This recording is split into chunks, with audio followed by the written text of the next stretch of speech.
on China, John Kirby just confirmed that the U.S. and China are still trying to arrange the two-leader summit on a staff level. How is this building involved in this preparation, and has Secretary Blinken and Wang Yi talked about it in their phone call yesterday? In their phone call on Sunday evening, they did speak about the imperative of maintaining open lines of communication. And more broadly, they spoke about the imperative of responsibly managing this relationship that is, perhaps without question, the world's most consequential bilateral relationship. We've made clear that we want to do that at all levels, up to and including the leader level. Coming out of their last engagement, President Biden and President Xi did commit to have their teams continue speaking about the possibility of an encounter between the two presidents in the coming weeks. It is fair to say that this is something that has been discussed through State Department, through diplomatic channels as well. I wouldn't want to go further than that as it pertains to the Secretary's call with Foreign Minister Wang Yi on Sunday. After the phone call, the Chinese side said in their readout, and also Chinese Ambassador Qin Gang yesterday tweeted that the U.S. should read carefully the report to 20th CPC National Congress. How have you studied the report, and what is your take on it in terms of China's foreign policy? So I did see that tweet from the ambassador. The point we've made, and of course there are individuals in this building who are focused on the bilateral relationship, people in Beijing, of course, who are posted there to help manage this bilateral relationship, who are familiar with the proceedings and the results of the Communist Party Congress. But our point is that the Party Congress doesn't change our approach to the PRC. We said before the Communist Party Congress that, in our view, the PRC represents the greatest geopolitical challenge we face, precisely because it's the only competitor with the intent and increasingly the capability to remake the international order. And as we've seen over the course of months and years now, the PRC increasingly has the intent to do so.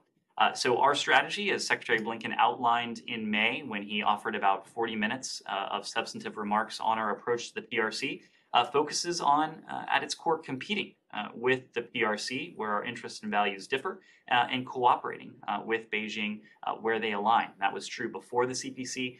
That is true now after the CPC. Just a few days ago, at the end of last week, the Senate Health Committee released a new report on the origins of COVID and the pandemic. They stated that they believed that it was most likely the pandemic came via an accident at the Wuhan Institute of Virology. But notably, they said they couldn't tell for sure. We may never know for sure because China is continually obstructing investigations into this question.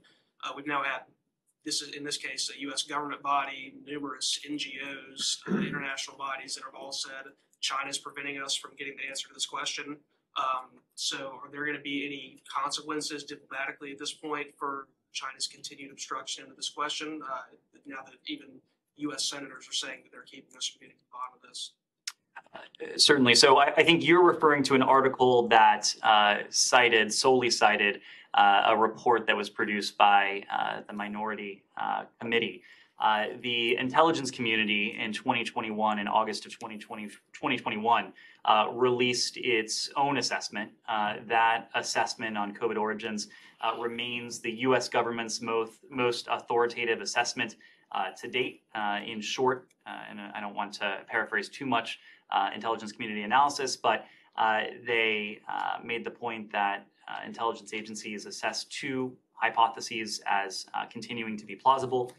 That was natural exposure or some sort of lab-associated incident.